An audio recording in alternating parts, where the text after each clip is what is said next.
En fait, il y a quelque chose qui est... Il y a un air de famille, et peut-être même plus qu'un air de famille, entre la démocratie, qui ne veut pas de maître, qui ne veut pas de chef, et l'anarchie, qui ne veut pas de maître, qui ne veut pas de chef, mais qui est très très ordonné. Les Athéniens étaient hyper ordonnés, et puis ils ne voulaient pas de chef, mais ils avaient besoin de représentants, mais ils surveillaient que tout se passe bien. Il y avait un ordre rigoureux à Athènes. Les sociétés sans chef, ou avec des chefs sans pouvoir, comme dans les sociétés amérindiennes d'Amérique du Nord, les sociétés sans chef étaient très ordonnées. L'anarchie, c'est pas le chaos. Enfin, elle est présentée comme le chaos par les riches, parce qu'ils ont très peur de l'anarchie, mais c'est une calomnie.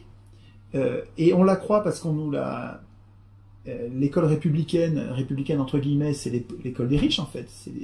C'est les plus riches qui ont façonné l'école et qui nous ont appris que la démocratie c'est l'élection, l'élection c'est la démocratie. Il y a une équivalence entre les deux, alors c'est pas vrai. Qui nous ont appris que l'anarchie c'était le désordre des poseurs de bombes et qu'il fallait faire attention, puis qu'il fallait qu'on se soumette, qu'on obéisse, qu'on travaille. Tout ça c'est des mensonges de riches pour qu'on travaille pour leur service. Vous vous souvenez de la devise de Voltaire? La règle, le projet de société de Voltaire, qu'on nous présente comme, que les riches nous présentent comme l'alpha et l'oméga des valeurs de la soi-disant démocratie. Voltaire disait, c'est une société bien organisée, et celle où le petit nombre fait travailler